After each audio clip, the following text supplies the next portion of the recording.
Enrique Serna, Guillermo Arriaga, Martín Solares, Jordi Soler, Paco Ignacio Taibo II, David Toscana, Emiliano Monge, Aura Chilonen, Valeria Luiselli, Alberto Chimal, Antonio Ortuño, Alberto Ruiz Sánchez, Fernanda Melchor, David Saldaña.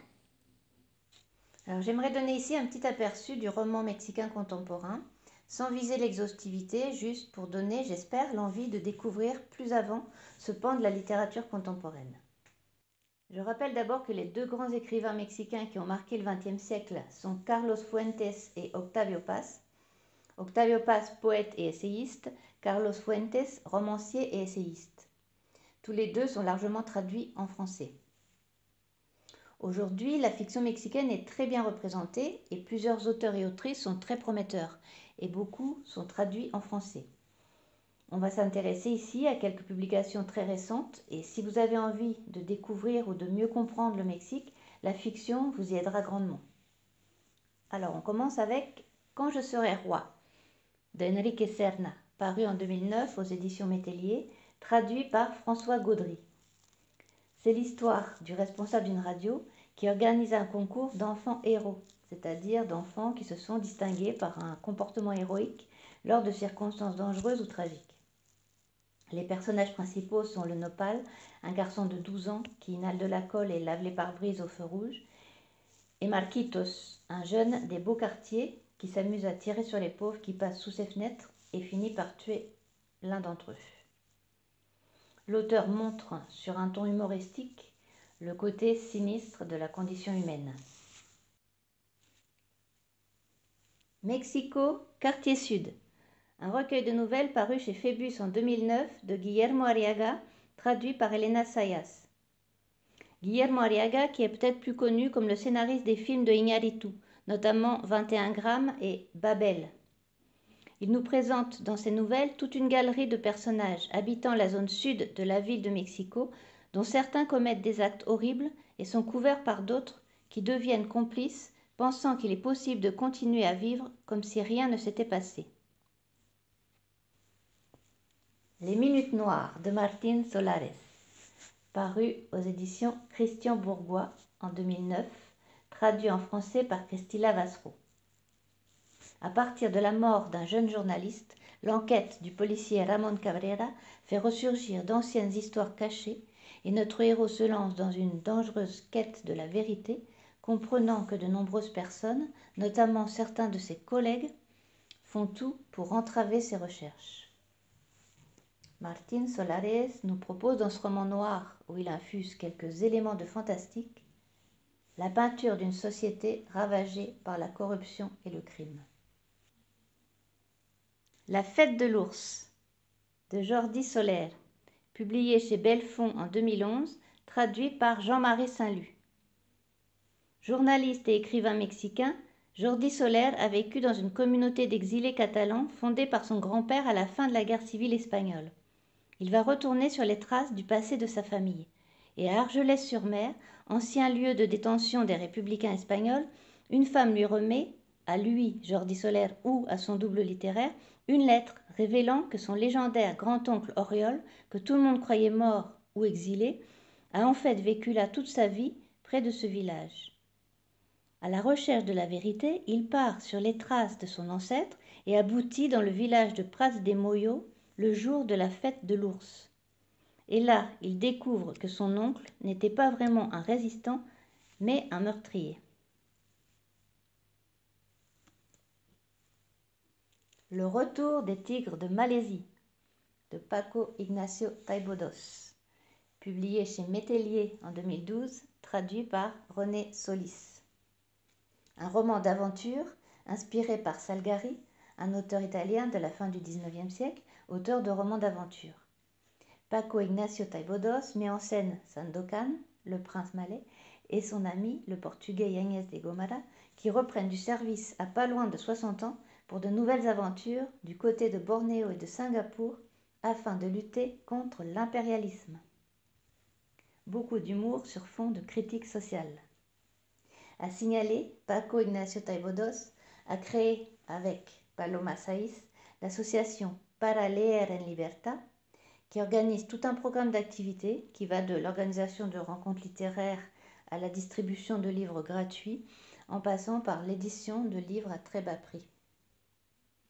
Et L'Ultimo Lector de David Toscana, paru aux éditions Zulma en 2013, traduit par François-Michel Durazo. Dans le nord du Mexique, dans le village d'Icamole, frappé par la sécheresse, vit l'ultime lecteur, Lucio le bibliothécaire. Il lit avec tant d'avidité qu'il laisse la littérature prendre le pas sur la réalité. Et quand son fils lui apprend qu'il a découvert le cadavre d'une fillette dans son puits, c'est dans la littérature qu'il va chercher une explication et tenter de faire avancer l'enquête. C'est un roman qui vous interpellera si vous avez envie de vous questionner sur ce que c'est que la littérature et sur la place de la fiction. Les Terres dévastées de Emiliano Mondré, publié en français en 2017 aux éditions Philippe Ray, traduit par Juliette Barbara. Un roman sombre inspiré de la tragique réalité des migrants victimes de trafiquants. Gabacho de Aura Chilonen, paru en 2017 chez Liana Levy, traduit par Julie Chardavoine, qui a reçu le Grand Prix de la traduction de la ville d'Arles. C'est l'histoire de Liborio, un jeune homme qui a fui son Mexique natal et se retrouve réfugié dans le sud des États-Unis. Il a un petit boulot dans une librairie hispanique où il lit tout ce qui lui tombe sous la main. Et c'est l'écriture de Aura Chilonen qui nous marque dans son premier roman qu'elle a écrit à l'âge de 19 ans. Elle joue avec la langue mexicaine qu'elle enrichit d'anglicismes ou de spanglish, de néologismes, de tout un tas d'expressions, de jurons ou d'insultes, un style très oral entrecoupé de passages très littéraires. Un grand bravo à la traductrice. L'histoire de mes dents de Valeria Luiselli, paru en 2017 aux éditions de l'Olivier et en 2018 chez Point, traduit par Nicolas Richard. C'est l'histoire de Gustavo Sánchez, dit Grand Route, un commissaire-priseur qui va vendre ses dents aux enchères en les faisant passer pour celles de figures illustres comme Platon, Rousseau ou Virginia Woolf. Ce roman a plusieurs faces et plusieurs phases expérimentales. L'autrice l'a écrit en collaboration avec des ouvriers de l'usine Jumex, usine de jus de fruits près de Mexico, autour d'une réflexion sur la production de valeurs et de sens dans l'art contemporain et la littérature. Puis, le livre a changé en passant de l'espagnol à l'anglais et de l'anglais au français, car Valeria Luiselli et ses traducteurs, Christina McSweeney et Nicolas Richard, ont voulu nous amener à une meilleure approche de la traduction. La mer et la mort de Alberto Chimal et Alberto Laiseca, publié par le Tripode en 2018, traduit par Geoffrey Durand et magnifiquement illustré par l'artiste argentin Nicolas Arispe. On a ici un double album où deux des conteurs les plus reconnus d'Amérique latine, l'argentin Alberto Laiseca et le mexicain Alberto Chimal, mettent en question le sacrifice qu'une mère est prête à faire pour s'opposer à la mort de son enfant. México, par Antonio Ortuño, paru chez Christian Bourgois en 2018, traduit par Marta Martínez-Valls. Il s'est inspiré de l'histoire de sa famille et raconte brillamment l'histoire d'une poignée de personnages républicains espagnols qui ont dû se réfugier au Mexique en 1940. La saison des ouragans de Fernanda Melchor, traduit de l'espagnol par Laura Alcoba, paru chez Grasset en 2019. Elle s'inspire d'un fait divers et retrace les événements qui ont conduit au meurtre de La Sorcière, une femme qui préparait des breuvages provoquant des avortements ou des filtres pour retenir les amants des femmes qui faisaient appel à ses services.